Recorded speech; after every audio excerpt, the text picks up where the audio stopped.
Hi everyone, welcome back to another video. So today's one we're going to be talking about an update of my own sort of personal career, my own personal journey, and it's been some time since I last made one like this.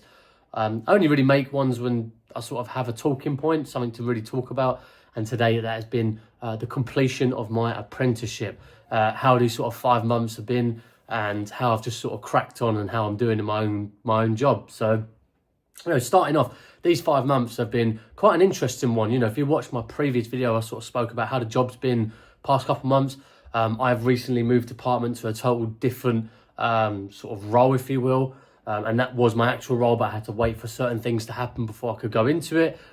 So I spent a good amount of time in a different department, and now I'm in this. And they sort of both correlate to some extent, but they do, they are a little bit different in their own way as well. So it's been a bit of a shift, these past 5 months, going from one end to the other and sort of learning different stuff and then doing my apprenticeship on the side. It's been quite a handful, and, and not including any of the personal stuff that I'm doing as well. So, it's been a handful and a half. So, the funny thing, which is the main talking point of the last video, was just how different, it was going from training to this role. And now I'm just so used to it. I don't think I could ever go back to doing that training again, And, I'm talking in my own department, in our own little area, you talk to sergeants and above, sometimes just their first name, because it's on a first name basis. Obviously, when it's a bit outside the office and stuff, or someone's in there, it's a bit more formal. It's similar to training as well, I guess you can say. But, training, I feel like I was worrying all the time, even if they said you could, like I didn't want to say it just in case. So it's been quite a welcome shift, and it's also quite nice because you know what you're doing, you're getting your hands on, and you're much more respected than what you are in training. So it's been definitely a welcome one, and these 5 months have really flown by, to be honest, or 4 or 5 months, however long it's been. So it's absolutely just pelted by. And I've done a fair amount in these 5 months as well. The biggest one being the apprenticeship.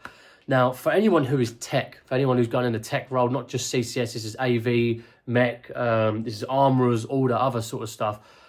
You will get, obviously, tech, most people know this. So once you complete your apprenticeship, you will then, to some extent, rank up, if you will. It's not a rank like, corporal to sergeant or AS1 to corporal, sorry. However, it's still a little bit of a distance, but in the same bracket as AS1. You're still an AS1, but you're an AS1 techie. So that technically means that your trade is tech, obviously, but more importantly, you can be left to your own devices. But, in my sort of role, in my sort of squadron, you don't get left to your own devices anyway, just for health and safety measures and other things like that. So it's just the point to make that you've sort of earned your stripes again. When you go through Horton, you get your TRF flash, and that's to say you've done basic training, you've done that. When you get to, phase 2, whatever your rank you're coming out of that, obviously for me it's AS1, for some it might be AS2s, and then obviously once you do that on your ones, you get your AS1 rank, and then that's sort of like you've earned your colours in that sense as well. And then sort of when you obviously get into your job, your career, it's obviously a much bigger scale. But once you do your apprenticeship, that's sort of the first milestone, the first stepping stone towards a promotion and, just sort of your career moving forwards. And I know it can be tempting for some people to really sort of postpone the apprenticeship, but I've always been a big believer. My philosophy has always been just get it done. Even if I don't get anything out of it, I don't want it hanging over my head. Previously for sort of like tech roles, it used to be that you was on like 24k a year. You would wait 18 months or 12 months or 16 months, however long it is, outside of your phase 2 training, and then you will get the ability to complete your apprenticeship and then move up to AS1 tech, which then jumps to 32k, which is obviously a handsome pay rise. However, you had to wait a whole year and a bit sometimes in order to accomplish that, where it's changed now, where we're in the higher band of pay. And then you only have to wait 3 or 4 months to get your apprenticeship. Yes, you don't go up in pay when you get your tech. However, it opens the bands up. If you've watched my video talking about pay, you have different bands in the rank for how long you spent in that rank. And then all it does is just opens up the higher category of it. And, you want to do that to get that done anyway. There might not be, for some people, incentive if all their sort of thing is money. But then, at the same for if you're sort of giving it, what would you call it, like a year to do anything, then you could potentially miss out on that money just because you didn't want to do it earlier on. So I've always been a big believer of just get it done, get your apprenticeship finished at any time. And funny thing was, I was sort of like 4 or 5 weeks behind most people on my apprenticeship, as in I couldn't do anything 4 or 5 weeks because I was moving house. I couldn't move house until 3 weeks after my phase 2 because that's when the moving date was. So I had to wait in my old house for 3 weeks. I had a 3-week break basically, which was nice. And then obviously I spent another week just sort of getting set here, and then I started my job, and then I didn't really do anything for my apprenticeship for another 2 weeks after that. So yeah, you're looking at 5-6 weeks or so before I even done anything, and I'm done already. So there's really no excuses to get it done, to be frank. Most trades, you sort of, when you finish your phase 2, the following week you're in your job sort of, or you're getting set in your job at least. Just get it done, get it finished, because then once it's just done, that's it for life. It's finished. You don't have to do that apprenticeship again. Obviously you might have to do other courses again, but the point is you get that apprenticeship done. So I had to basically do I think it's 3 or 4 storyboards, something called a TAT B. So for anyone who's AS2s going into AS1, so this is trades like suppliers, basically where their phase 2 is not a long time. Basically, I would say mainly tech roles, you will go AS1. Anyone other outside of that, I'm not too sure, but usually the shorter the phase 2, then most you're going to go AS2, just because AS1 is basically how long you've been spent, and because my phase 2 was 9 months. AVs and mechs are 16 or 18 months, which is nuts. I wouldn't want to do that, but for some of you crazy kids out there, that's what you want to do. Then you'll most likely be AS2s, and then what you have to do is something called these basically different TATs, and TATs is basically just a bit of documentation talking about about your role and what you're basically doing in that role, and you have to hit certain objectives. And you've got different TATs, one for health and safety, you've got one for your technical side as well. So in order to go through AS2 to AS1, you need to have a TAT done, which is your main health and safety one, and maybe a few other bits. But because I was came out in AS1, because we've done technically that TAT in our training, because of how long it is, we came straight out as AS1s, if that makes sense. And then in order to go from AS1 to your tech, you have to do another TAT, which is really focused on your squadron specifically, and they will have a set of questions or set of guidelines that they need to go through. Your line managers or a rank of corporal and above, for example, will sign it off saying that they are competent, that you are competent in these areas. You sign it off, and that obviously goes towards your evidence as well. And then so basically I had to have these TATs. I had to have that on a portfolio as well. I had to do many different storyboards. I think it was 3 or 4 storyboards of actual jobs that I did. So I think it was 3 I did? I think it was 3, or maybe 2. It might be 2. I can't remember. I think it was 3 or 4 actually, but I can't remember which one it was.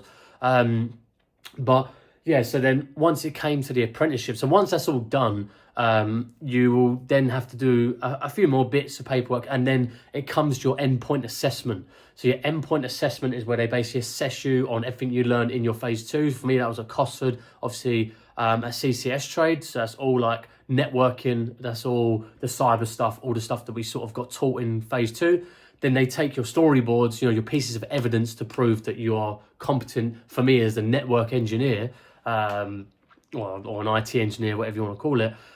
So they would take pieces of that, ask questions about it, and I was sort of geared up. I was really nervous, because a lot of the technical stuff, I get confused, because there's a lot of technical, what they call anagrams, is that the right word? Where it's short, words, sort of, or letters, referencing words, I can't remember what they're called, whatever it is.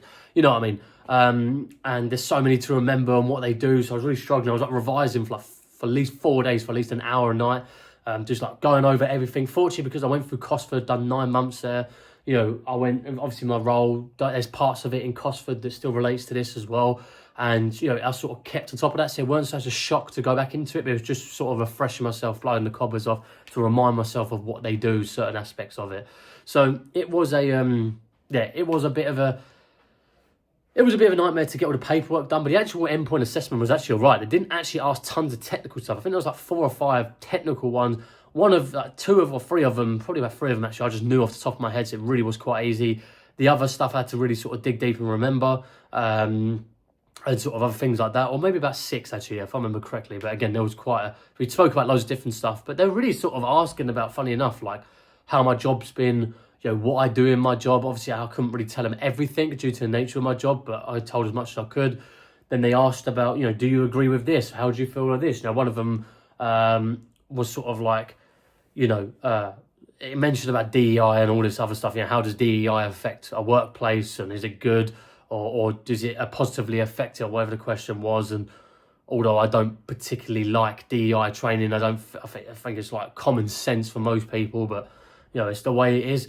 I gave my opinion on it, and I said I don't feel like I need it because, like, I don't really care where you're from. Like, yeah, as long as you treat me with respect, I'll treat it, the same back. That's it. That's my code. It's quite straightforward, quite easy.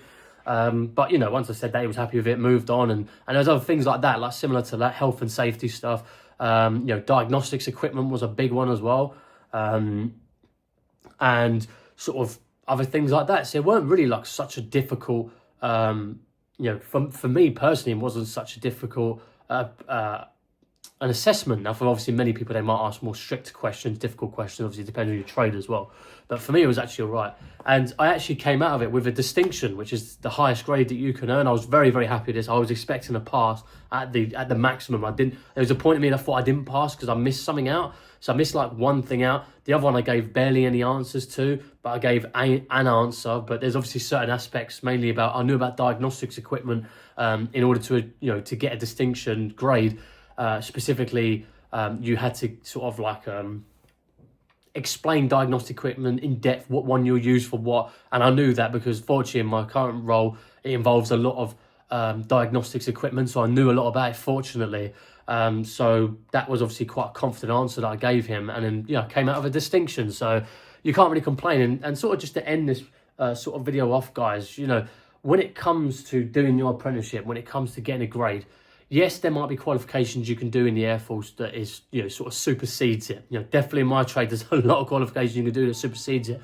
But the point is, at the end of the day, when you do anything, do your best. And that's what I did. I genuinely thought I was just going to get a pass. That's not me being humble or anything.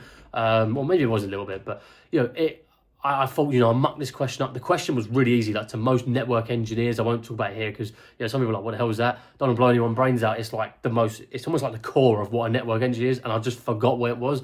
But I was honest about it, and then we had a break, and then after the break I said, I looked up and I was just shooting myself in the foot because I should have known that.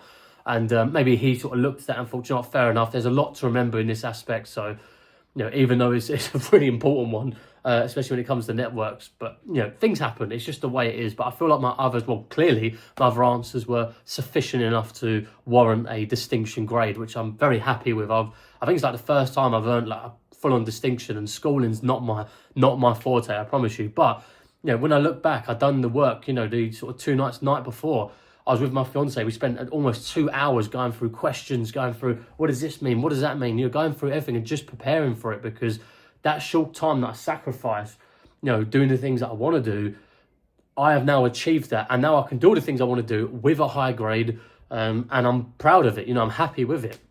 And you guys should always aim for the stars. And, I think it's that, what's that saying? Aim for the moon. If you miss, you'll land on the star or something like that, whatever it is. And it's a good concept to have, because even though you aim high, let's say you don't get a distinction, you might get merit or whatever the case may be. But if you aim for a pass, the highest you'll get is a pass, but you could earn a failure, if you see what I'm saying. So always try and go to the highest point, even if you think it's totally impossible. But sometimes you can surprise yourself, like me in this instance. I thought I was going to get a pass, a little bit humbly, but also because I forgot that stuff.